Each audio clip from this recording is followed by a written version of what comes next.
Hey everybody, welcome to my show today. So over the past couple weeks, if you didn't know, we're working on this project for our small local hometown. How exciting! Yeah, it is exciting. Documentary discussing how we got through this big, huge fire event a couple years ago. And it got me in the mood to come back to talking to you guys about some inspirational stories, some happy stories. Some are sad, but turn into hope. And some are just all around awesome. So I wanted to start tonight off with a local story that happened right at our high school on the 22nd. So I'm going to read this story from the parents' perspective, and then we'll go on from there. So this is a family member. His daughter played volleyball against our town, Estacada, the other day. And he wanted somebody in Estacada to post this. So this person went on our Facebook sites that we have and posted this so the Estacada parents could see. And he said, so Danner's team came and put a whooping on Estacada. Got to throw that in there. But I don't know if they have a local paper or a local Facebook page to post this on. So he basically didn't know where to inform Estacada that this happened. He said, my wallet fell out of my pocket in the stands. It had $380 cash in it. I called the school first thing Wednesday morning to ask if anyone had found it. They sent a janitor in to look, but he didn't find it. About an hour later, I got a text from a student, Caleb Riley. He found my wallet and turned it in with all the money in it. I had Uncle Tony pick it up, and I left a $50 gift for the young man. That young man should get an extra pat on the back for doing the right thing. Definitely made me proud of my ties to that little school, which they have very cool commons area. Well, thank you. But anyway, if you could share that with the local page, or if you know the kids' parents, I just thought that was pretty cool. Young kids get a bad rap these days. He could have easily grabbed the cash, pitched the wallet, and pretended like he never saw it. Anyways, good on Estacada High. So I thought that was pretty cool. Hi, Osrin. Hi, Laurelyn. I thought that was a pretty awesome story to hear. I know we have sometimes our teenagers this day and age not all of our teenagers give us a lot of hope for the future. I know I have a hard time seeing some of the things our kids are doing or getting into. And to hear a story like that makes me feel really good about our town and the parents that are raising our kids out here. And grateful that I'm choosing to raise Riley with my lovely husband in Estacada. I think it's just a really awesome story. Hi, Shelby. That would be great. Yeah, it was a pretty awesome story. So I have a bunch of little ones, but I wanted to start us off with my main story tonight. It might take me a little while to tell it because I've got to read it in order here. But we have pictures to go along with this story. And you're going to think, any true crime people that love true crime, you're going to love this story because it involves that kind of stuff. And some of you might think, well, this doesn't seem like a happy story at all, but there's an ending that is really important. So stay with me. Hi, Richard, and hi, William. I'm great. Hope you're doing well, too. So stick with me through this story, and you'll see why I picked it. Onward! He's going to kill me with those sounds, I tell you. This story is by Aaron Stoffel Ulmer. My life would be forever changed on May 3rd, 2015. On that day, a gunman would senselessly open fire on me and my family while we were on a walk in a park, enjoying a beautiful spring day. So she goes on, so if you post the first picture, you'll see this lovely young couple. And she talks about, I met my husband, John, in high school. He was a senior and I was a junior. John had one of those personalities that you just couldn't forget. He was a little crazy, kind of loud, and he had an unmistakable love for people. The thing that stood out to me most was his love for Jesus. He took his faith seriously and being a new Christian myself, I very much admired that. We started dating that year, and John left for Bible college in California in the fall, while I had one more year of high school to finish. Our long-distance relationship was challenging because he didn't even have a phone in his dorm room, and of course, this was before the days of cell phones and text messaging. I remember those days. I ended up following John out to California the next year after I graduated high school in 2001 to attend Calvary Chapel Bible College, and we were engaged shortly after. He proposed to me by secretly tying an engagement ring on a fishing line and throwing it out in the water, which should give you an idea of his personality. He pretended to have a fish on the line and let me reel it in. Definitely a moment I will never forget. That's really sweet. We were married in August 2002. I was 19. He was 20. So there's a picture of them getting married up there too. Uh-oh. Over the next 13 years of marriage, we grew in our faith and in our relationship with each other. We worked hard on our marriage, knowing that only God could fulfill our deepest needs. We tried to give each other a lot of grace. Church was a huge part of our life and not just a Sunday routine. Good for them. John had always worked hard to provide for our family and finally realized his dream of becoming a carpenter with a local construction company. He would buy copies of the book more than a carpenter in bulk and keep them in his car to hand out to anyone who was interested in learning more about Jesus. He was 33. By 2015, we had 3 children. My 11-year-old daughter Olivia was quiet and shy. Everyone told me she was my mini-me, since she had my mannerisms and used to follow me around. Sounds like Riley, actually. She loved the Lord with her sincerity and maturity that you don't often see in children her age. Olivia never missed a chance to tell others about Jesus, and she was bold in her faith despite being reserved. Sunday, May 3rd, 2015 was a beautiful spring day, and I had to work at church after church for a few hours at the YMCA after work. After work, I wanted to enjoy some family time outside, so we decided to go for a walk on a newly constructed bridge that was becoming a popular place in our community. So there's another picture that's of the family, and then after that, there's a picture of the bridge as well. The Trestle Trail, so there's their cute little family. The Olivia is all the way on the right. The Trestle Trail Bridge was a 1,600-foot pedestrian bridge that had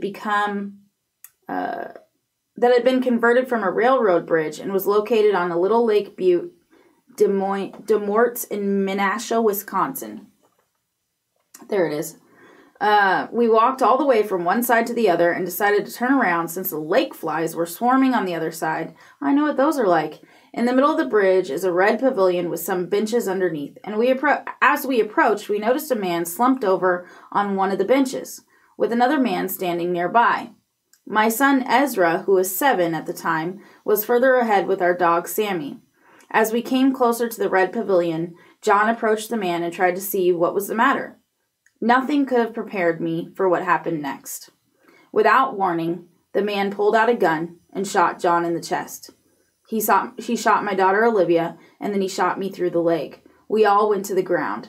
I grabbed the hand of my 5-year-old daughter Selah, who was standing next to me in shock, and we started to run. More shots fired. This couldn't be real. I approached my son Ezra, who was further ahead, and told him to run to get help. I was shot 2 more times as we ran off the bridge, one of the bullets hitting my left hand, lodging into my wedding ring, and the other through my abdomen.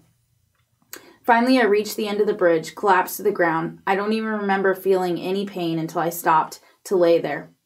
I told my 2 kids to get help. Looking back towards the bridge, I didn't see anyone coming. I would later learn that the gunman had taken his own life. My husband John, my daughter Olivia, and another innocent man named Adam did not survive the terror of that day. As I lay there waiting for help, I knew that the whole world was changing. This day would permanently mark my family and the entire community. I never lost consciousness as they transported me to the hospital. My only memory of the ambulance was that every bump we went over was excruciating. I longed to be put out, and that happened as soon as we arrived at the hospital where I underwent emergency surgery. When I awoke from the surgery, reality came flooding back into my mind, and my worst fears were confirmed.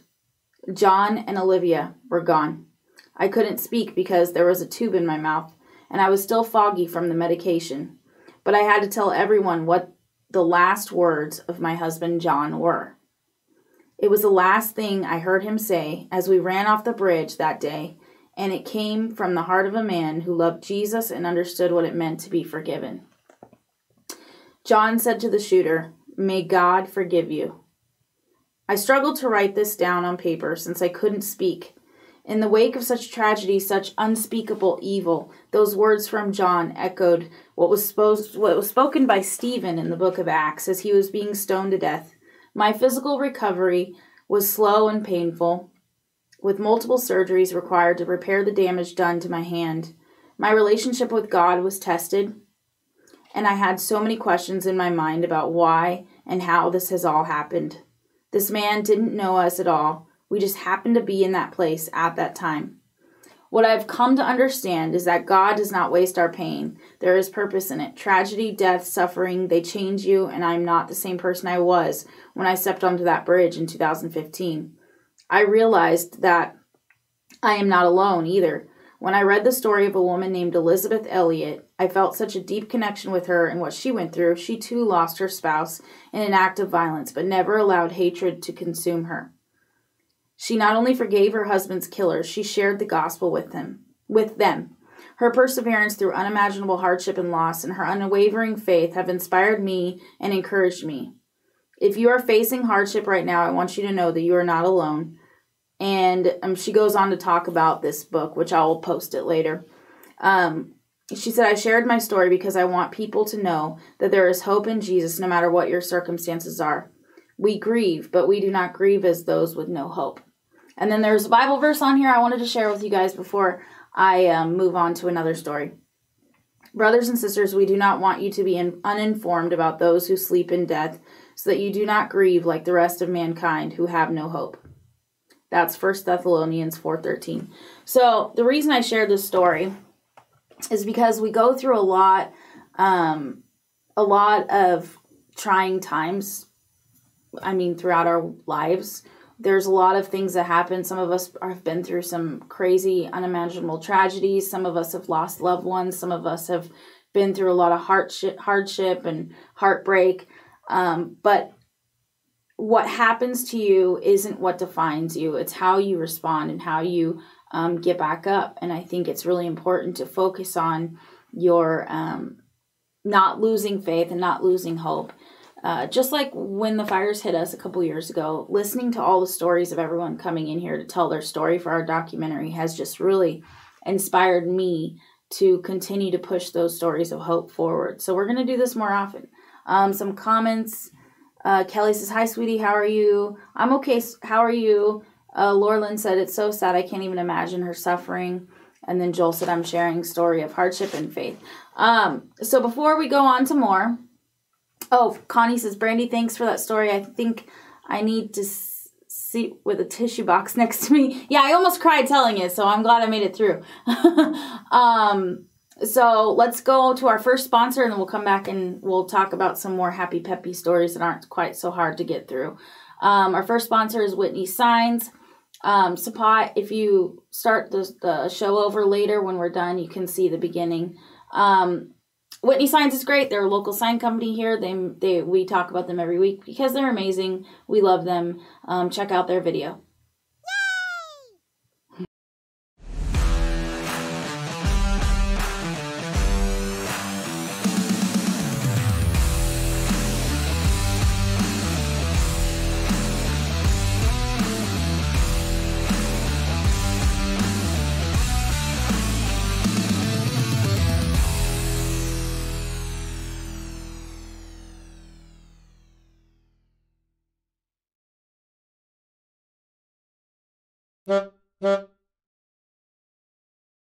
Okay, we're back. And if you notice, my sign moved because it fell. Anyways,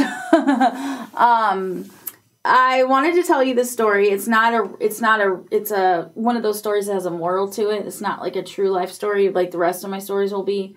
But I wanted to tell this because it really fits with what we just talked about. Yeah. Ooh. It's called The Elephant Rope. And so it goes, a gentleman was walking through an elephant camp, and he spotted that the elephants weren't being kept in cages or held by the use of chains. All that was holding them back from escaping the camp was a small piece of rope tied to one of their legs, something they can clearly get out of. As the man gazed upon the elephants, he was completely confused as to why the elephants didn't just use their strength to break the rope and escape the camp. They could easily have done so, but instead they didn't try at all. Curious and wanting to know the answer, he asked the trainer nearby why the elephants were just standing there and never tried to escape. The trainer replied, when they are very young and much smaller, we use the same size rope to tie them. And at that age, it's enough to hold them. As they grow up, they are conditioned to believe they cannot break away. They believe the rope can still hold them, so they never try to break free. The only reason that the elephants weren't breaking free and escaping from the camp was that over time they adopted the belief that it just wasn't possible. The moral of the story is, no matter how much the world tries to hold you back, always continue with the belief that what you want to achieve is possible. Believing you can become successful is the most important step to actually achieving it. So basically, as a princess, I am always underestimated. This is true.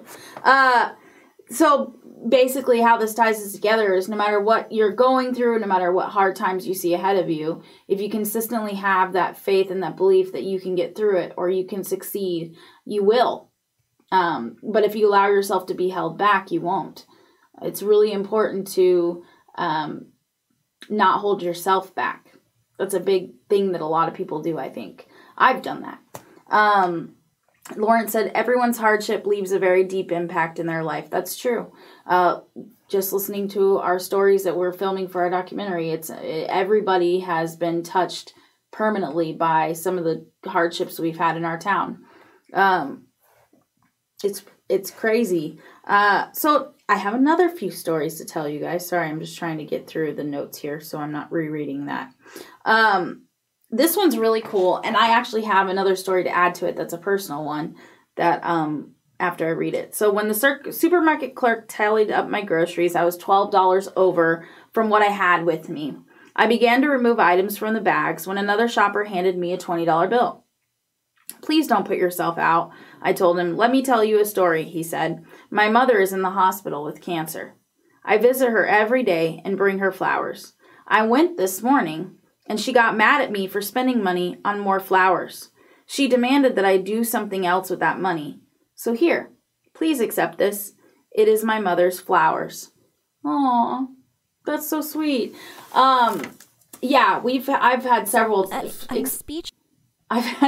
Those sounds are really going to throw me off. I've had several experiences with this, paying it forward, like you're in the drive-through line and you pay for the person behind you. I've been one of those people that's been paid for being the car behind, and then I spread the love on, and it's one of those things that just makes you feel good about the people around you and that they're still good in the world.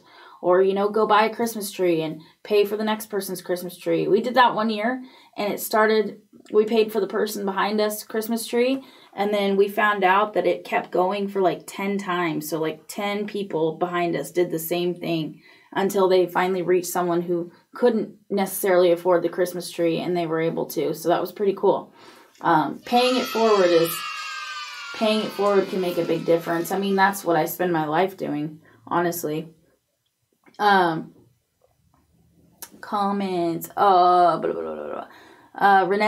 Resemi says exactly. Sorry, some of the name is cut off. This is so true. Scott said 10 times. Really, yeah. From what I understand, it was 10.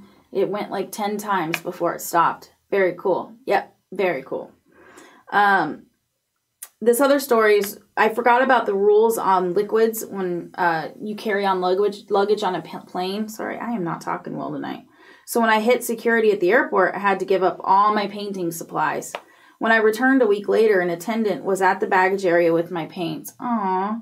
Not only had he kept them for me, but he looked up my return date and time in order to meet me. Well, that's going way above and beyond. That's pretty special. As a painter, that would break my heart to have to give up all my paints. I don't think I could do it. I probably wouldn't have gotten on the plane. I would have been pretty crushed. I saw a dress. Those sounds, man. I saw a dress in an op shop that I knew my granddaughter would love, but money was tight, so I asked the store owner if she could hold it for me, like a layaway type of thing. I don't know if you guys remember layaway. I used to do that with like Walmart and stuff, or Kmart, when Kmart existed. May I buy the dress for you? Asked another customer. Thank you, but I can't accept such a gracious gift, I said, and then she told me why it was so important for her to help me. She had been homeless for 3 years. She said, and had it not been for the kindness of strangers, she would not have been able to survive. I'm no longer homeless, and my situation has improved, she said. I promised myself that I would repay the kindness so many had shown me. She paid for the dress, and the only payment she would accept in return was a heartfelt hug. Oh, that's really sweet. See, paying it forward, you guys. It makes a huge impact. You will never know. I mean, sometimes you might hear, but there's a lot of times where you can do one small gesture of kindness and you don't even realize how big of an impact it makes. Like giving food to somebody who looks hungry, or nominating a family in need on Christmas or Thanksgiving to be adopted or helped by a nonprofit, or doing the yard work of an elderly person or someone who's disabled. Those things might seem small to you, but they're huge in somebody's life that needs it. Resimi is saying those sounds. She's laughing out loud at those sounds. Me too. And I'm trying to figure out how to get through it. A heartfelt hug. I love that. Yay! Me too. I think that's really sweet. Oh, there's another. I don't know if you guys heard about this. There was a story on the news a few years ago. And it was about this grandma had accidentally sent a text to the wrong person. And she says, are we counting you for Thanksgiving? And he was like a young adult, I think 19, 20 years old. And he said, well, I think you have the wrong number, but can I still come? And she said, yeah, absolutely. So he showed up with his girlfriend or something like that. And they brought him into the fold like he was one of the family. And apparently from that moment forward, it became a tradition. He was always at their Thanksgiving dinners. And they became like a second family to him. I think that's pretty special. We do something similar on Thanksgiving at our house. We have an open door policy all the time. But we have an even more open door policy on Thanksgiving where anybody who doesn't have a place to go is welcome to come eat with us. And it always ends up being a really good time because it's not the same group all the time. I mean, we have our core group of people that are usually there, but we always have somebody new or somebody that hasn't been before, and they get to experience just a really good time of eating and hanging out, and a lot of times we'll play games. And some people that don't have a family to go hang out with or a place to go for Thanksgiving, just having that time with other people, that fellowship with other people, means everything. So we do that. We've done that since, oh my gosh, since Riley was a baby. We've done that. Here's another story for you before we go to our next commercial. As I walked through the car park, all I could think about was the dire diagnosis I had handed my patient, Jimmy. Pancreatic cancer. Just then I noticed an elderly gentleman handing tools to someone working under his stalled car. That someone was Jimmy. Jimmy, what are you doing? I yelled out. Jimmy dusted off his pants. My cancer didn't tell me not to help others, Doc, he said, before waving at the old man to start the car. The engine roared to life. The old man thanked Jimmy and drove off. Then Jimmy got into his car, took off as well. The take-home message for this is kindness has no limits and no restrictions. That's very true.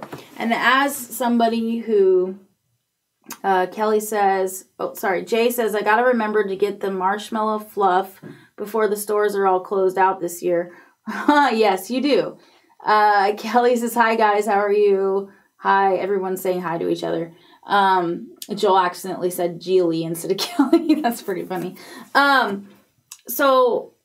Yeah, kindness doesn't have limits. Not amused. And just because you might be in a situation where you're having hardship doesn't mean you can put kindness on others. And sometimes if you're going through a really hard time, reaching out and helping somebody else will make you feel better and helps you get through it. As somebody with a chronic illness, I have a lot of friends, not necessarily in person, but in support groups. I have friends, and a lot of times they tell me stories of things that they do to help each other. And I've noticed that a lot of people that are either have a chronic illness or have something seriously wrong going on, they're typically the ones that are reaching out, that are joining nonprofits or volunteering in their community or helping others because they know what it's like to be in a position to need help. And it's very cool to see. Like in our own little town, we have a great community of people that take care of one another and come together, and it's very inspiring to see. So our next commercial, is right. Our next commercial is about Hitch and Post Pizza. They are one of our local pizza places, but if you're anywhere near the area, I'd say Oregon at all, you should check them out. They're pretty good. Check out their video.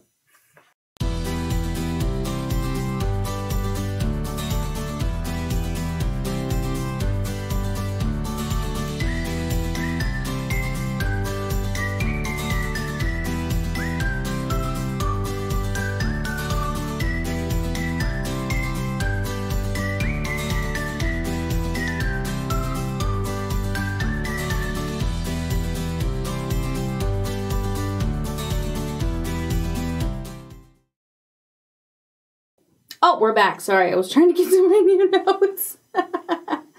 I have another one of those stories on here that's not a true one, but it's pretty cool. It's an encouragement story. And it's called The Group of Frogs. Pizza. Yes, pizza is awesome. The Group of Frogs. As a group of frogs was traveling through the woods, two of them fell into a deep pit. When the other frogs crowded around the pit and saw how deep it was, they told the two frogs that there was no hope left for them. However, the two frogs decided to ignore what the others were saying, and they proceeded to try to jump out of the pit. Despite their efforts, the group of frogs at the top of the pit were all saying that they should never give up. That they should just give up. I'm sorry, I read that wrong. That they would never make it out. So even though these frogs are trying to get out, the ones at the top are saying, just give up. You're not going to make it. Just give up. Eventually, one of the frogs took heed to what others were saying, and he gave up, falling down to his death. The other frog continued to jump as hard as he could. Again, the crowd of frogs yelled at him to stop the pain, and just die. He jumped even harder and finally made it out. When he got out, the other frog said, "Didn't you hear us?" The frog explained to them that he was deaf. He thought they were encouraging him the entire time. Wow. Moral of the story, people's words can have a big effect on others' lives. Think about what you say before it comes out of your mouth. It might just be the difference between life and death. That is a very powerful message when you think about that, because if he had heard them, do you think he would have given up? The fact that he was deaf was a gift to him in that moment, because he saw them jumping up and yelling and he thought they were encouraging him. And I think that's pretty powerful. Maybe it will help you think about the words you say to somebody. Encouragement, positivity makes a big difference. I have another local story I wanted to read you guys. And it's from our local high school again. It goes on to say, a special moment played out during Estacada High School's JV football game with both teams beside him. Ryan Hunt, an Estacada student with Down syndrome, scored a touchdown and celebrated his achievement with players from both sides. Ryan's head coach, Brian Scott, says it was a moment for the community as much as it was for Ryan. Ryan's parents described him as a social butterfly, that it doesn't matter what you're doing, he just wants to be a part of it. Now, he is a member of the Estacada JV football team. On Monday, Ryan got the opportunity and scored a 70-yard touchdown. "Well, someone tried to tackle me and I went through the end zone," said Ryan. When Ryan was born with Down syndrome, his parents say they had their concerns. "Your kid is born different than other kids. When he had a diagnosis of Down syndrome, we didn't know what to expect, what his life would be like, and there was a lot of fear and a lot of worry with that," says his mother, Heidi. "But now he's just another ranger." A ranger is the name of our mascot.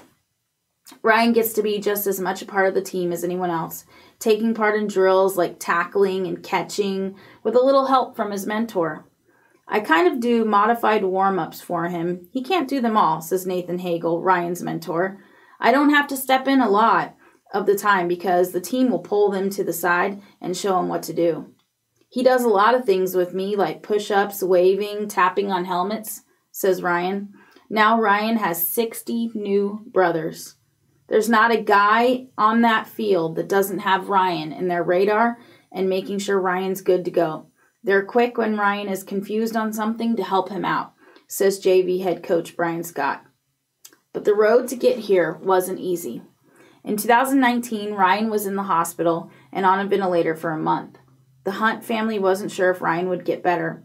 There weren't any answers. They couldn't really give us any explanations. It was just, he just doesn't seem to be getting better.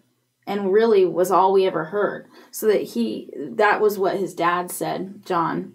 So basically it seems like for this period of time he's in the hospital and they didn't know what was going on.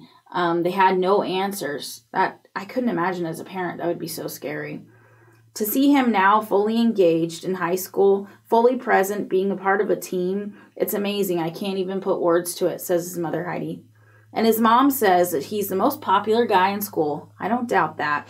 Because everywhere he goes, he's high-fiving somebody and he's bringing the enthusiasm for life to school. One of the things that I've learned is to not put limitations on him. That kid surprises me all the time. Ryan may be different, but he's got dreams just like everyone else. He says he wants to be a police officer when he grows up and have a family of his own. That's pretty special, you guys.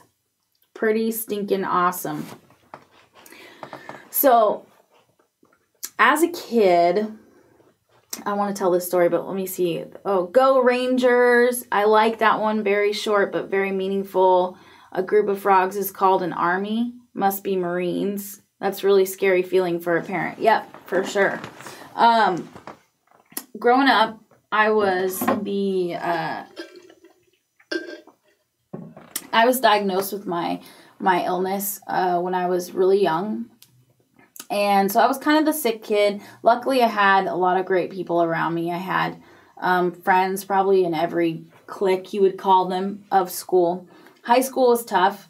And there was this moment where I was in a brace on my knee because I had just had a surgery or something.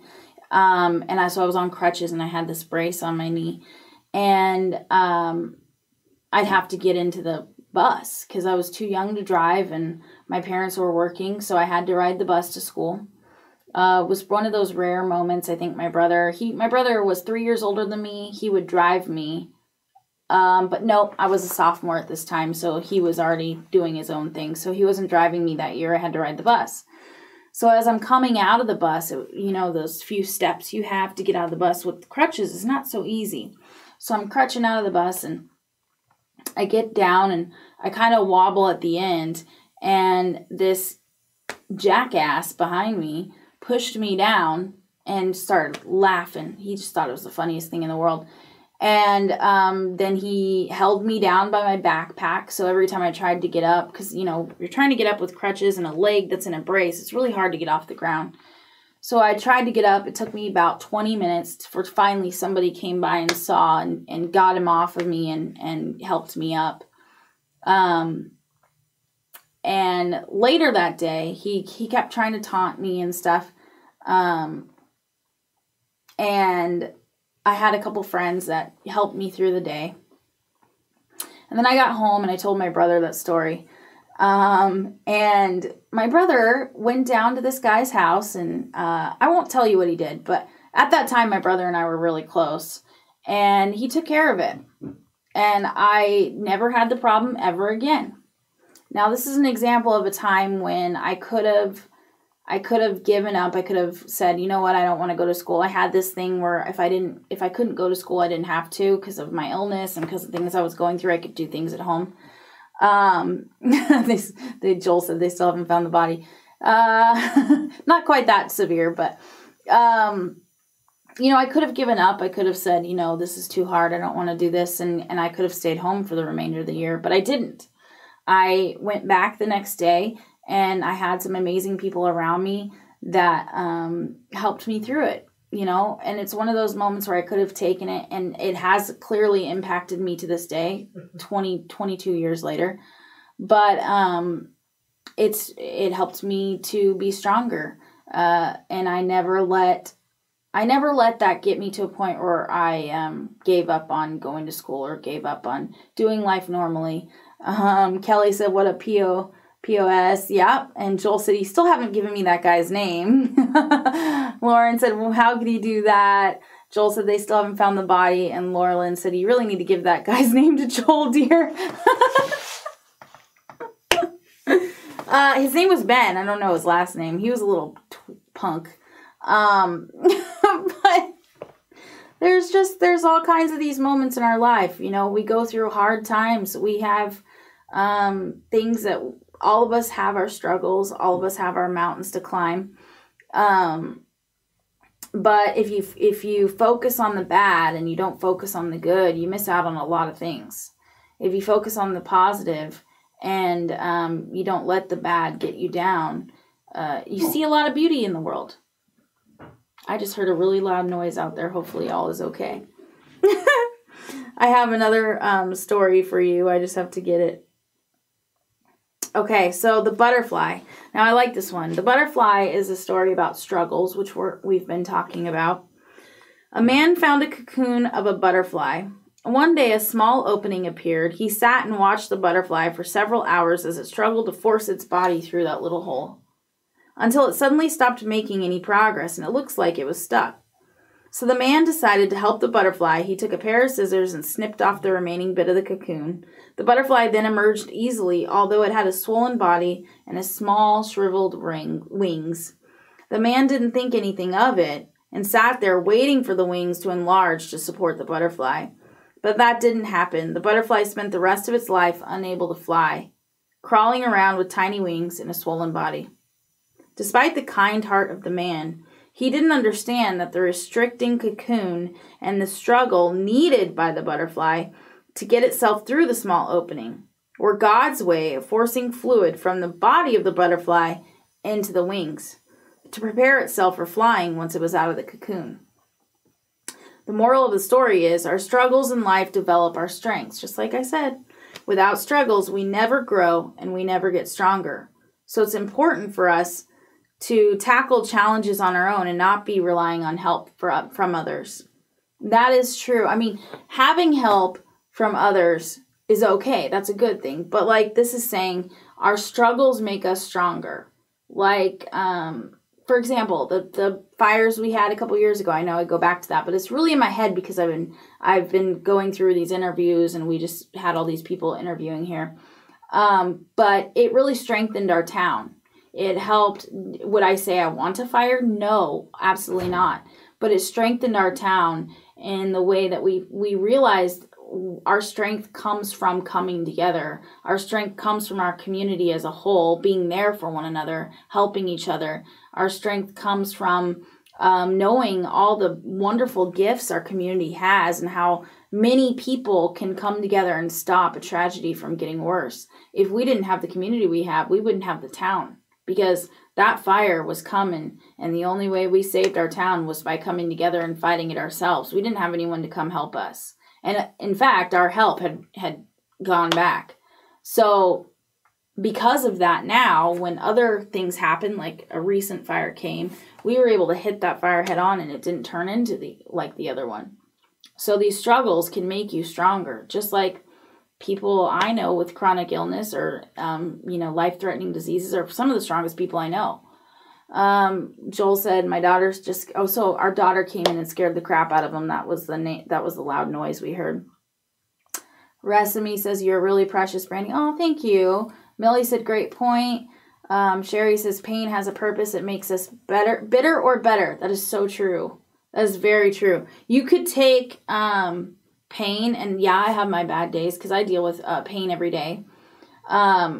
You could take pain and let that make you into this bitter, hard-hearted, angry person. Or you can take it and use it to be compassionate towards others in pain. You can take it and let it make you stronger and realize there's a purpose there for it. As a Christian, certain different faiths, certain different religions will tell you if you're still ill, you have little faith. I don't believe that.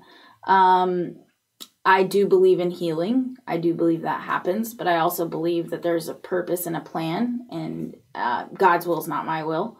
So while I'm waiting to get better, I can use this as an opportunity to help others. And I think I've been given a unique opportunity to understand other people's pain. I've been given a unique opportunity to be able to help people through when they're going through a hard time. And I'm grateful for that. I wouldn't be the human being I am that is happy to work for free every day of my life. I wouldn't be the person I am today who overdoes it all the time just to put goodness out into the world if I wasn't going through the troubles I was going through. So we're going to hit one more commercial and then we'll come back. This is our Pissed Off Patriot line. And it's either our Pissed Off Patriot line or the game coming out. Joel can choose which one he wants to put up there. So check it out.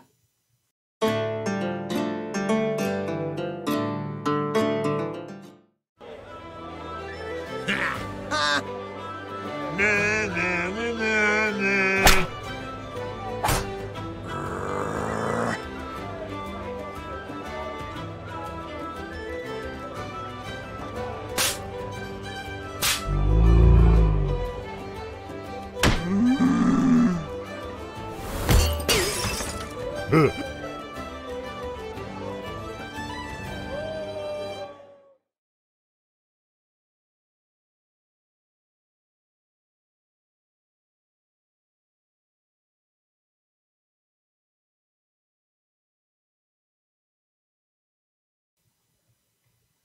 hi!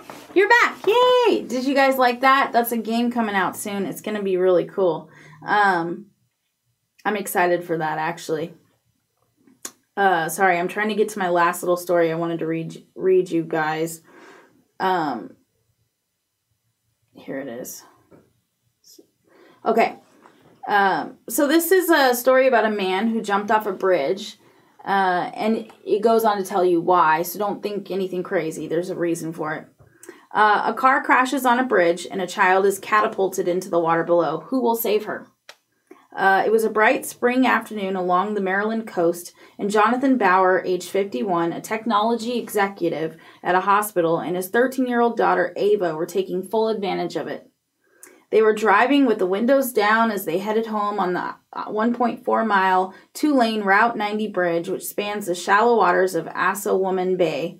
Wow, that's an interesting name of a bay. It's Assawoman Bay. Suddenly, the calm was disturbed by the squeal of tires. Not far ahead of them, a black pickup was skidding from one lane to the other. To the Bauer's horror, it slammed into a concrete barrier, spun like a top, flipped over the SUV directly ahead of them, and came to rest dangling over the railing of the bridge. Ooh. Bauer hit the brakes in time to avoid the vehicles in his path, but a BMW sedan that had smashed into the guardrail on the right came sliding backwards towards him. Scary. He swerved left, but too late. The BMW struck his Volvo fender before crashing into the vehicle behind him. Bauer stopped the car. "Ava, are you okay?" he asked. She was shaken, but otherwise unhurt. He ran to the BMW. "Are you okay?" he asked to the driver. She nodded, too shocked to speak. And then a shriek. It came from the pickup, which had come to rest on its right side. The rear passenger compartment and truck bed hung out past the guardrail, 30 or more feet above the water of the bay. The driver's door flung open and a man climbed out. He dropped to the ground, then sprinted to the railing. Bauer ran up beside him. The man pointed down, saying something in Spanish. In the water was a car seat. Bobbing next to it, a girl, about 2 years old. Pink polka-dotted dress, brown hair, brown eyes, terrified, floating on her back, kicking and splashing and screaming. From around the truck, more screaming from its other passengers who had gotten clear of the wreck and were looking down into the water. Matters quickly went from bad to frightening when the toddler rolled over onto her stomach. Oh no. Bauer waited for the pickup driver to do something, but he didn't budge. Maybe he was in shock? "Ava," Bauer yelled, stopping to remove his shoes. "Stand by the car." He held no illusions about his chances jumping from this height into such shallow water. 4 feet of depth was the most he could hope for. He'd gotten his boat stuck here a time or two, and were there rocks this close to the concrete pillars of the bridge, he wondered. He climbed onto the railing and executed the most painless belly flop he could muster. A moment later, he was bouncing off the sandy bottom, unhurt. The little girl was less than 10 feet away. Bauer swam to her in a few quick strokes and lifted her out of the water, mouth half open, eyes nearly closed, not breathing. Standing, he laid her against his shoulder and whacked on her back with the flat of his hand. "Come on, come on." And then a retching sound as ocean water came streaming from her mouth, but still no breath. Another whack on the back, another retch, followed by a gasp, and that beautiful sensation of little fingers gripping him around the neck. Her eyes were open now, focused on him. He pulled her close, hugging her to shield her from the cold. A moment later, a family on a pontoon boat pulled up and hauled Bauer and the little girl aboard. They motored to a boat ramp where an ambulance waited. Minutes later, the girl was en route to Johns Hopkins Hospital in helicopter, and Bauer was hugging his own daughter next to their banged-up car on the bridge. The toddler suffered a broken shoulder, but was otherwise uninjured. Ava Yeah, very sweet, huh? Ava Bauer was so inspired by her father's actions that 4 months later she became a cadet firefighter so that she too could save lives. That girl is going to live a whole life because of him, she says. It's incredible. Isn't that awesome story to end the night? Thought that was pretty cool. So, tonight I just wanted to give you guys some awesome stories of hope. Maybe some tragedy mixed in there, but hope that comes after. And show you guys how everyday life can be something that is either horrible or wonderful. It depends on you. Your outlook and the way you approach it is all on you. What happens to us isn't our fault, but what we do with it is. That's our responsibility. So I encourage all of you to take time each day to think of positives. Think of the joyful moments. Try to bring joy to others. Do something nice for somebody else, whether you know them or not. And let's try to bring love back into the world and stop being so negative, because it's getting pretty bad. Scott said this is a unique story. Lauren said it's so great. The last one is the best. And Howard said true. So yeah, I hope you guys have a great week. We will not be here next week. So we'll see you in 2 weeks with some new stuff to talk about. And I hope that you have a really good time. And I'd love to hear stories, so send them away. I'd love to hear inspirational stories or things that you guys have been through to put in my next time I do an episode like this. So if you have anything like that, send it our way. You can send it through Messenger on our Facebook. You can send it to our website. Joel will put it up in the comments of ways you can reach us, our email. But yeah, I would love to hear your stories, and we'll see you in 2 weeks. And yeah, we'll see you later. Have a good night. Good night. Goodbye, everybody. Bye.